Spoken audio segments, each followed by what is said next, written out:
amis, la biopsie aggrave le cancer puisque à cause de la biopsie, le cancer se diffuse ailleurs.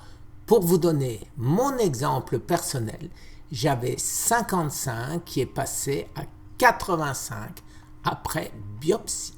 Bonjour les amis, alors une découverte extrêmement importante, facile à utiliser pour soi-même, chez soi, tranquillement. Une bandelette urinaire pour détecter le cancer.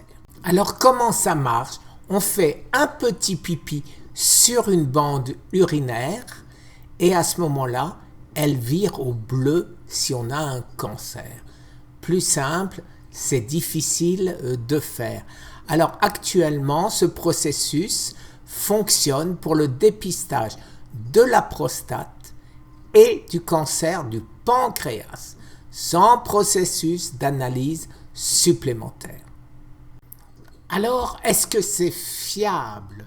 Ça le semble, puisque le capteur qui fonctionne avec l'intelligence artificielle permet d'identifier jusqu'à 99% des patients atteints d'un cancer de la prostate ou d'un cancer du pancréas.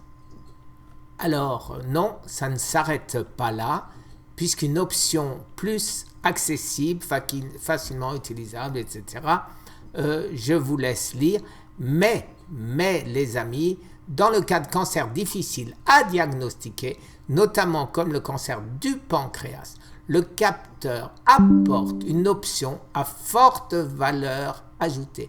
Aujourd'hui, il reste difficile de détecter ce cancer et son pronostic ou taux de survie est faible. Cette nouvelle méthode de diagnostic pourrait changer la donne.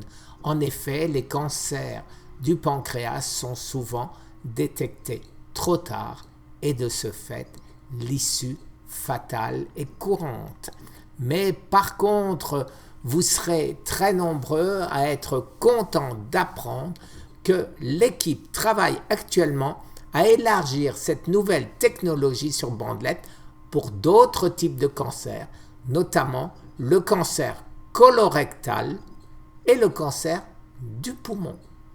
Alors, à mon habitude, je vais d'abord vous mettre tous les liens pour que vous puissiez vous-même faire vos recherches et en plus de ça, je vais me rapprocher des ingénieurs du Collège London, de l'Imperial College London et surtout du MIT qui est à Boston.